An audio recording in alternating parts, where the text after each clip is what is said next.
Welcome to the Slop Temple. We pray this video helps.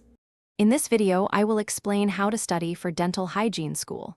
First, establish a consistent study schedule to manage your demanding coursework. Actively participate in every class, asking questions to clarify any uncertainties. Forming study groups can also be incredibly beneficial for discussing complex topics and quizzing each other, reinforcing your understanding of the material. To master your course material, make flashcards for memorizing the vast amount of anatomical terms and clinical procedures. Hands-on practice with clinical simulations is crucial for developing your practical skills before working with patients. Additionally, reviewing your lecture notes daily helps to solidify new information, preventing it from becoming overwhelming later on.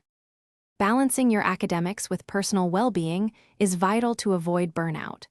Prioritize self-care activities like exercise or hobbies to distress regularly. Ensure you get at least 7 to 8 hours of quality sleep each night, as rest is crucial for retention. Don't hesitate to seek support from mentors or academic advisors if you feel overwhelmed. For exam preparation, consistently complete practice exams to pinpoint areas needing more focus. Thoroughly review all course material before major assessments, ensuring you understand key concepts. Remember to check the description for a link to the Shark AI Ultra Robot Vacuum and other great deals. Stay organized, manage your time wisely, and believe in your ability to succeed. Thanks for watching. Consider subscribing if we helped you.